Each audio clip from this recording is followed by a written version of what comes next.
1, 2, 3. Hello and welcome folks, Pause. We are bringing you a tutorial on how to use my brand new universe tracker for WWE 2K16. I've added in the roster of superstars that we have known for 2K16 in here. You can actually adjust these all yourself to exactly how you like them. We'll get to that in a little bit, but let's go over a quick rundown of all of these pages that we've got down here. This is your base sheet where you name all your superstars. This is ranking, where your superstars are ranked based on their ELO ranking. We've got count, which counts the amount of matches, which can be useful to try and bring up guys that you haven't used much. You've got rosters, which will fill in which superstars are on what show, and what show has what champion. And we've got teams, where you can build teams up and have them tracked together as a entity. And then you have results, in which you can enter in matches over the course of time. Now at the back end here is an ELO sheet, which you can see the ELO of a superstar over the span of time, and a Royal Rumble sheet, which you can fill in to get Royal Rumble rankings. Let's go back to the base sheet, where we'll go back here and look over these names. Now if you want to, instead of have Jake the Snake Roberts, put Jake Roberts. If you want to use Bradshaw instead of JBL, you can do that. Along with Jim the Anvil Neidhart, just be Jim Neidhart. Those are a few changes that you can do here, but I suggest that you do them right at the start. This is a text-based program, so if you change the text here and you've already inputted results with the former name, it'll break some of the formulas. These formulas are fairly fragile, and that's why I've locked a lot of them down so you can't break them as easily. You can also see down here that you have the DLC also added. If you want to download a created wrestler off the internet, you can go ahead and do that. Say you want to download Sasha Banks, merely type them in and they will be generating onto the rest of the lists. I've given you 300 slots to work with here in this table.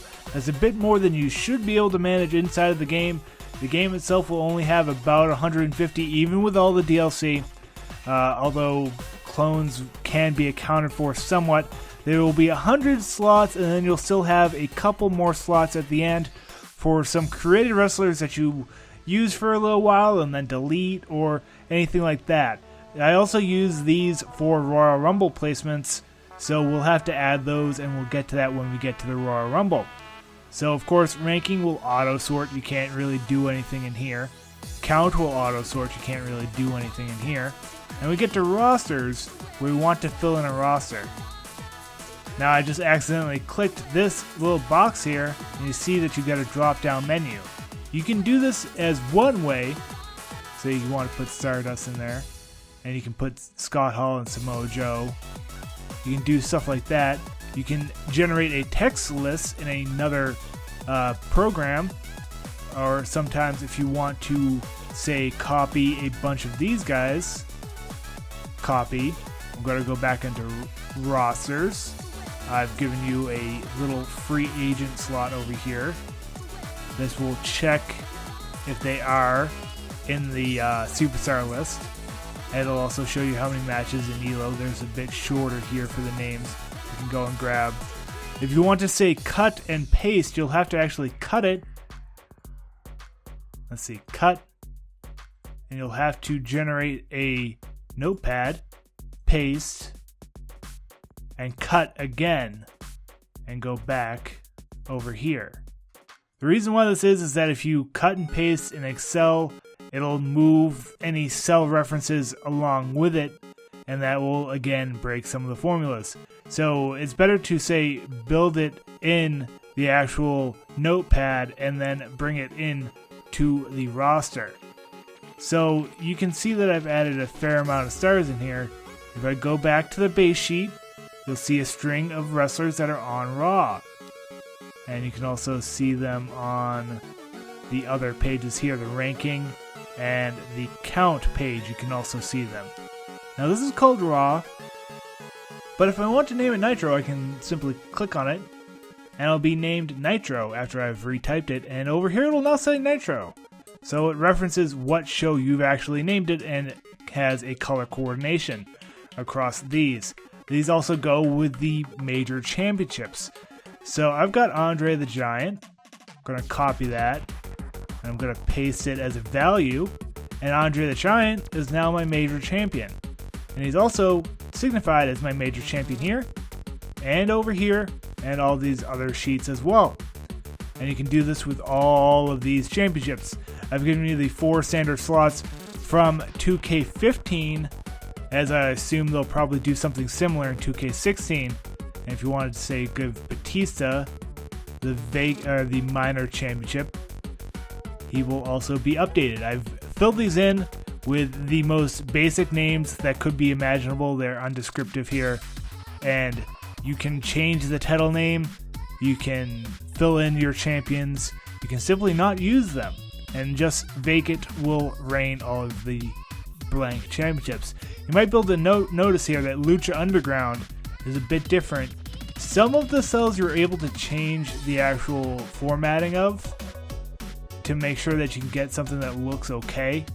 I haven't done that to absolutely everywhere because these do use a lot of conditional formatting, so you'll want to keep them plain anyways.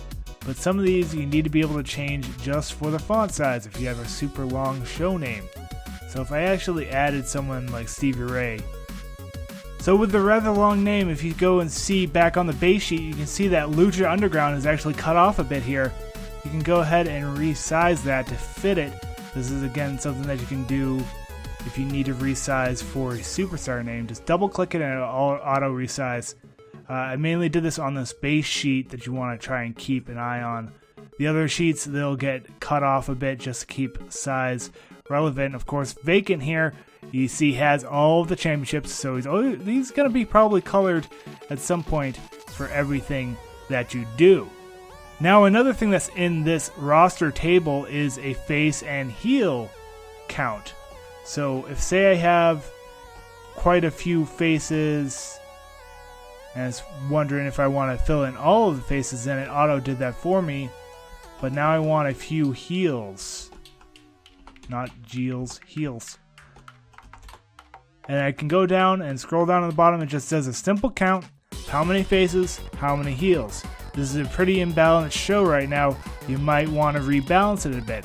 This is again trying to tie into how the game handles a roster, which is why these rosters are not too big. They're about 50 superstars, which should be enough for what you need to do. Now, you don't need to have a superstar on a roster and able to have matches with them.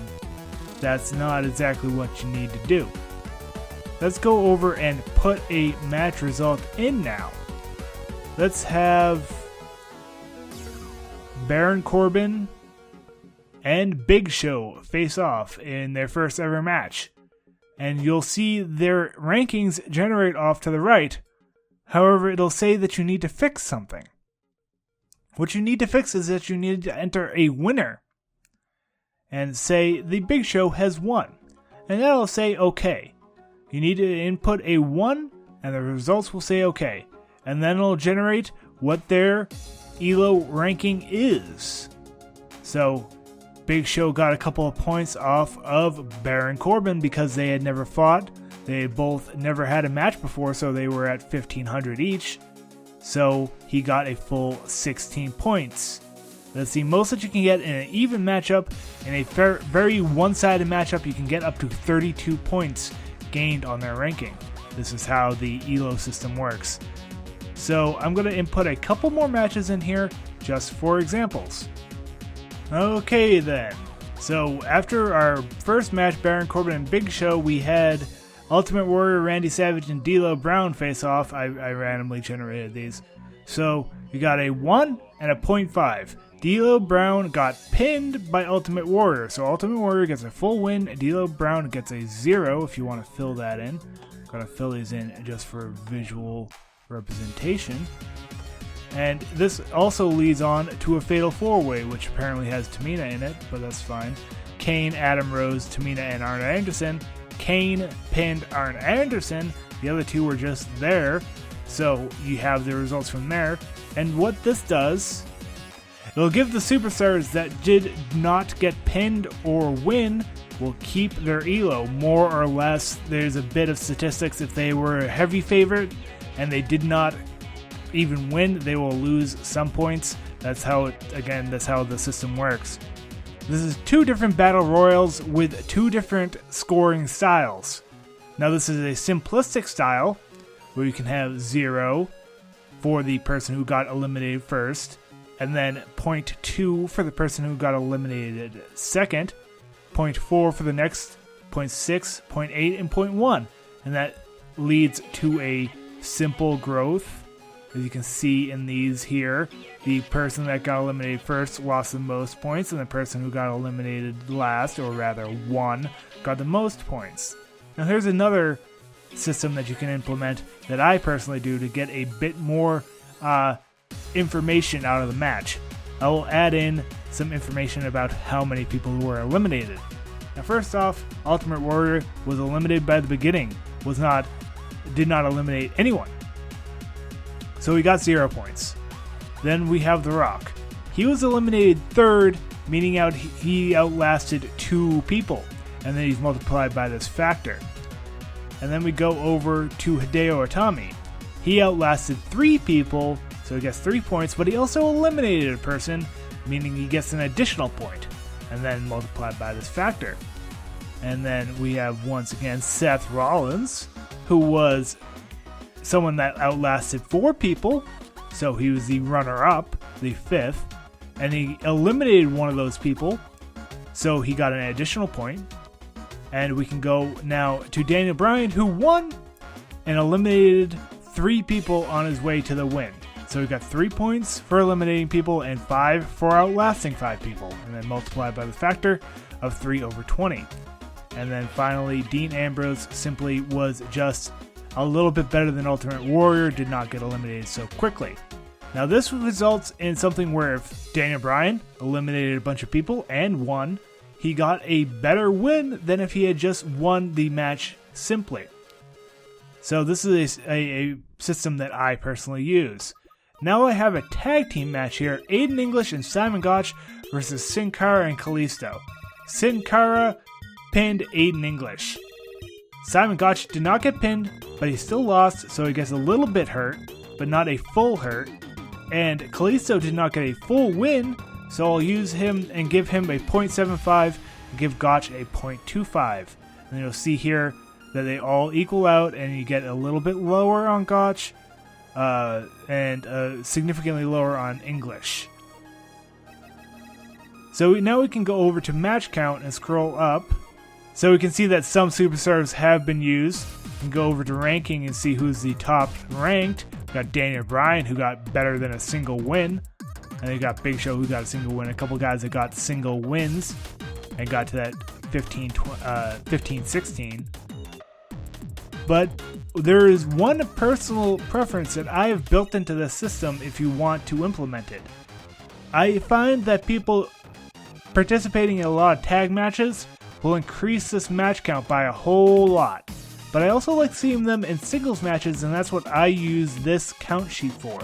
So I also wanted to allow you to use this count sheet for that same purpose. And we use the teams sheet for that. So we have the Vaudevillains and the Lucha Dragons. I'm going to add these guys in real quick. So now you can go to the team sheet. I've added in Vaudevillains and Lucha Dragons.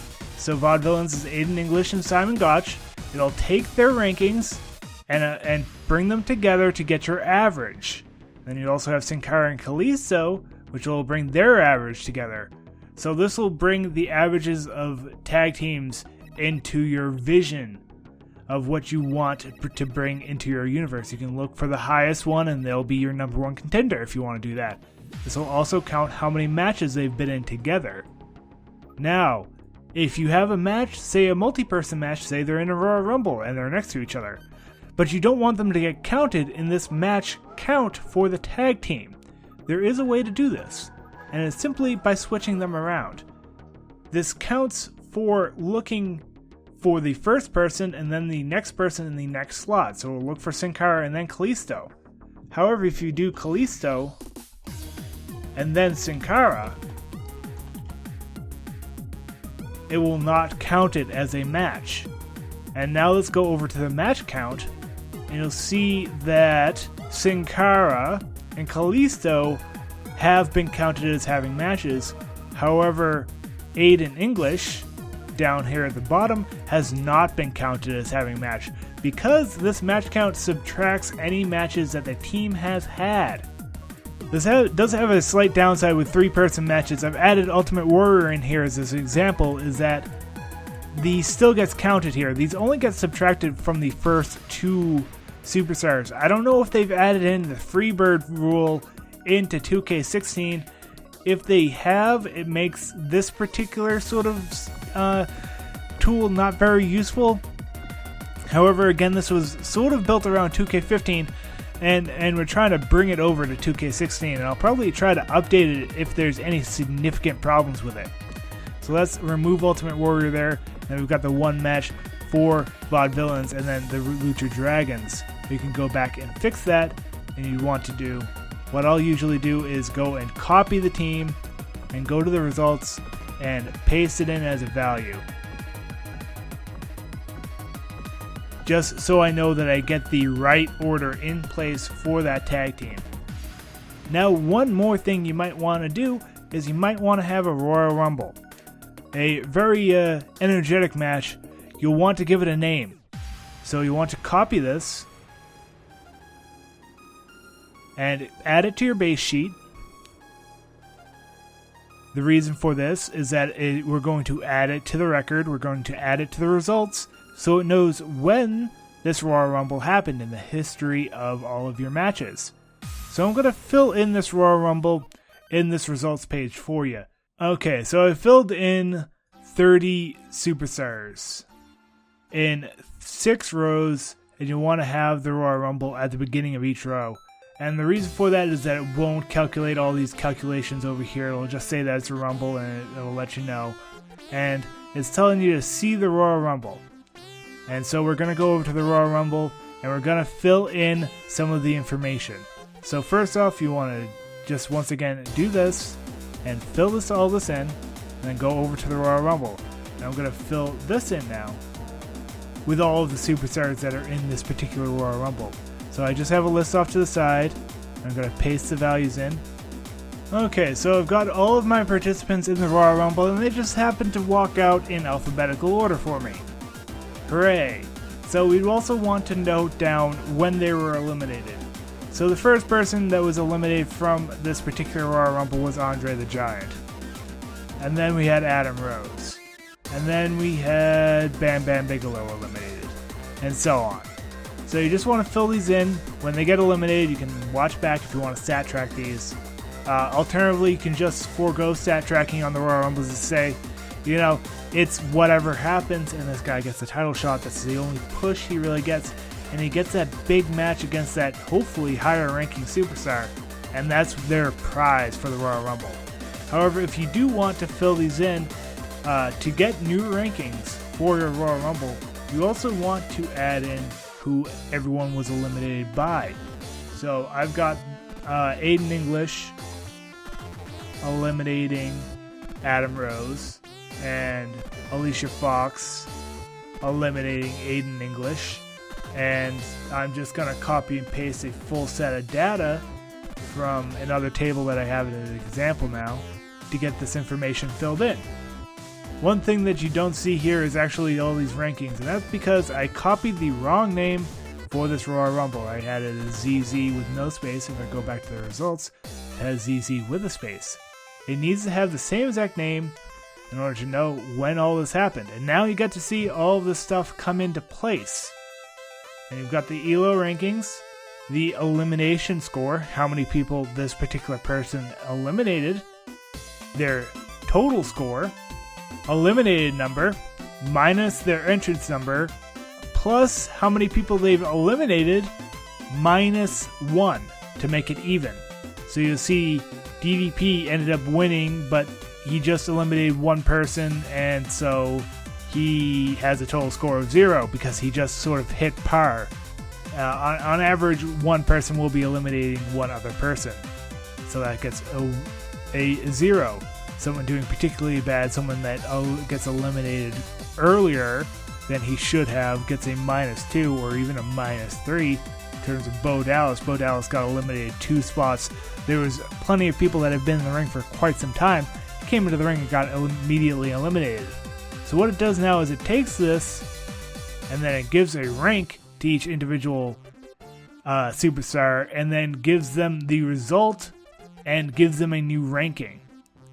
So what you want to do is actually, we'll take these new rankings and apply them to your results. So you can actually go in, and Adam Rose is all the way at the end.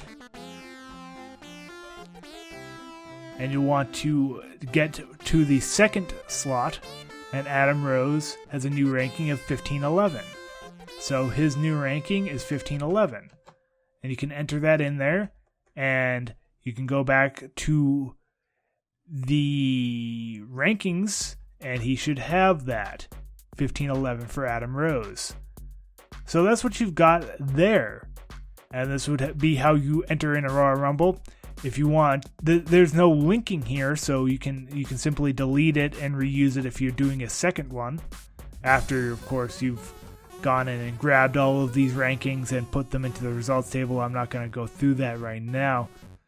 But you can see where this Royal Rumble will generate your new rankings and give you some extra points onto your superstars. And you can see here that if you do put it in a Royal Rumble, you do want to enter in the values, or else you'll get the C Rumble stat. Alternatively, if you want to, you can simply not put in the Royal Rumble marker and simply, again, forego the Rumble entirely.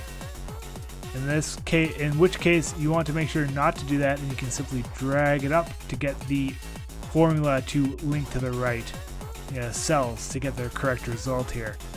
Speaking of in here, you can modify, this is called a K value.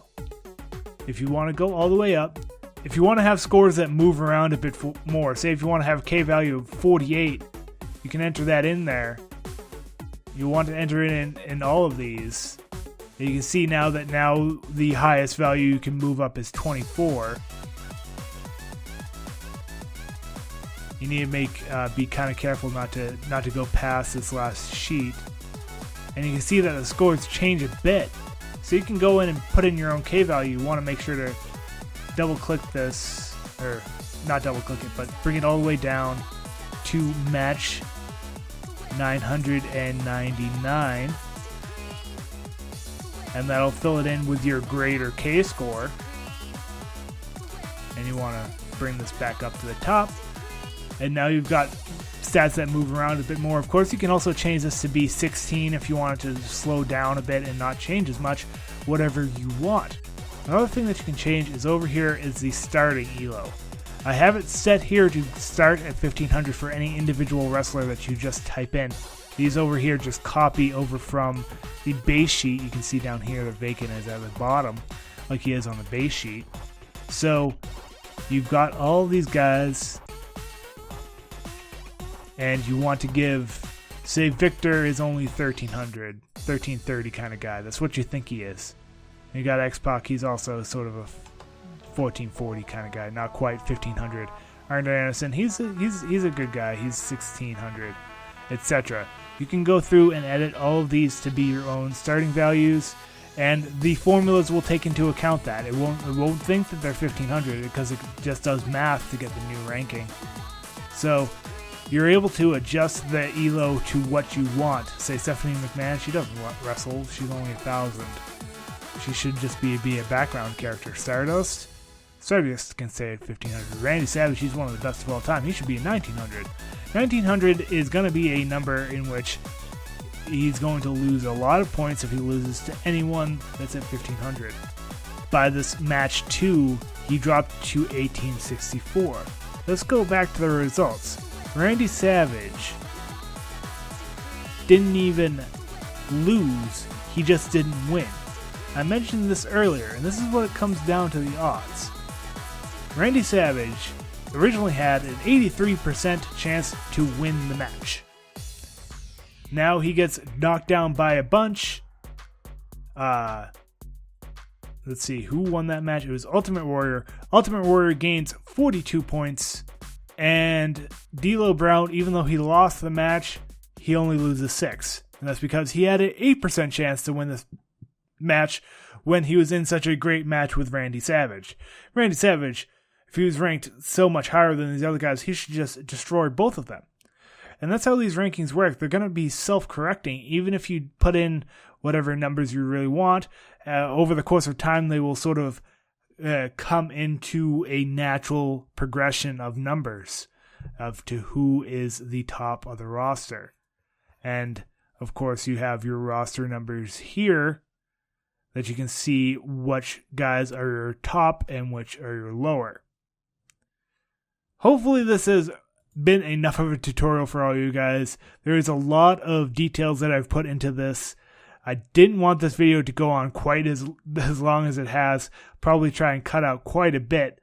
But if you have any individual questions, please let me know. And if there's anything huge, I'll try to update this or add some annotations in here to explain myself a bit better. If you enjoy this tracker or have been able to actually use it, please let me know in the comment section. And please leave a like or subscribe for more. This has been Pawsum, and I thank you for your time.